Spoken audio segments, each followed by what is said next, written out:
సర్కార్ ఎక్స్ప్రెస్ ప్రేక్షకులకు ప్రత్యేక బులెటిన్. అంటే వాస్తవానికి ఏదైతుందో ఈ మోంతా తుఫాను నిన్న ఒక ప్రచారం జరిగింది. దీనికి సంబంధించి ఈ తుఫాను ఈ ఏదైతుందో అంబేద్కర్ కోనసీమ జిల్లా దగ్గరలో దాడుతుందని ఒక తప్పుడు ప్రచారం అయితే జరిగింది. దీని మీద మొత్తం అంటే సోషల్ మీడియా మొత్తాన్ని అంతా కూడా తప్పుపడడం జరిగింది. అయితే వాస్తవానికి ఈ రోజు రాత్రి అంటే చూస్తున్నాం కదా, అంటే పరిస్థితి ఎట్లా ఉందో అంటే కిరణాలు చాలా ఉత్తర రూపంలో ఏదైతుందో కాకినాడ ఉప్పాడ ఈ రహదారిలో ఉన్నాయి, ఉబ్బెత్తున ఎగిసిపడుతున్నాయి. అంటే ప్రత్యేకించి ఓన్లీ కేవలం దీనికి సంబంధించి ప్రజల్ని అలర్ట్ చేయాలన్న ఉద్దేశంతోనే ఈ వీడియో మీకు పోస్ట్ చేయడం జరుగుతుంది. వాస్తవానికి కాకినాడ ఉప్పాడ బీచ్ రోడ్లో అంటే నిన్నటికి ఈవేళకి కూడా చాలా పరిస్థితులు భిన్నంగా ఉన్నాయి. చాలా ఉవ్వెత్తున కెరటాలు ఎగిసిపడుతున్నాయి. అంటే మొత్తం మీద మరికొద్ది సేపట్లోనే అంటే ఇక్కడ ఈ కాకినాడ ఈ ఏదైతే ఉందో ఉప్పాడ బీచ్లో బహుశా ప్రయాణించడం కూడా వీలైన పరిస్థితులు ఉన్నాయి. కాబట్టి దయచేసి ఎవరు కూడా ఈ కాకినాడ ఉప్పాడ బీచ్లో ఎవరు కూడా ప్రయాణించొద్దు.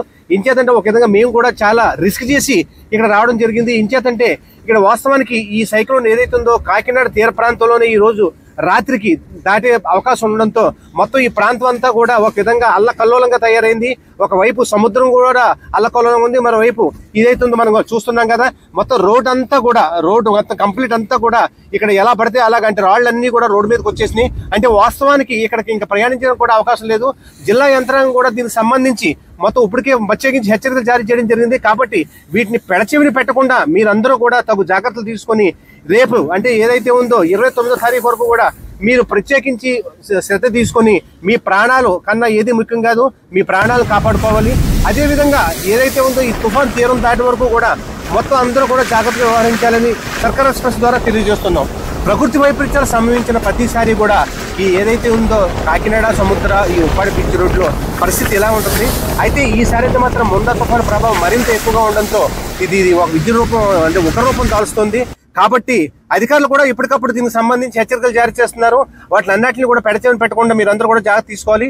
అదేవిధంగా ఇప్పటికే ఏదైతే ఉందో కోనపాపేట ఉప్పాడ అదేవిధంగా అమీనాబాదు పెరుమాళపురం ఈ అన్నింటినీ కూడా సంబంధించి ఇక్కడ తీరం దాటే అవకాశం దగ్గరలోనే ఉండడంతో ఆయా ప్రాంతాల ప్రజలను కూడా మొత్తం ఇప్పటికే సురక్షిత ప్రాంతాలకు తరలించడం జరిగింది. కాబట్టి ఏదైనా సరే ఒకవేళ కాకినాడ నుంచి సరదాగా ఈ ఉప్పాడ కాకినాడ బీచ్లో ప్రయాణిద్దామని వద్దాం అనుకుంటే మాత్రం అది ఒక విధంగా చాలా ప్రమాదకరం చర్య అని చెప్పాలి. కాబట్టి ఇప్పటికన్నా సరే మీరందరూ కూడా ఈ రహదారిలో ప్రయాణించడానికి ఎట్టి పరిస్థితుల్లోనూ కూడా సాహసం చేయొద్దు. ఇంచేతంటే ఇది చాలా సాహసోపేతమైన చర్య. మీ ఇంచేతంటే కేవలం మీ అందరికీ కూడా ఇక్కడ వాస్తవ పరిస్థితిని చెప్పడానికే ఈ సర్కార్ ఎక్స్ప్రెస్ ఏదైతే ఉందో ఈ కాకినాడ ఉప్పాడ బీచ్ రోడ్ లో వాటిని ప్రత్యేకించి కవర్ చేయడానికి ప్రత్యేకించి ప్రాంతంలో పయనిస్తుంది.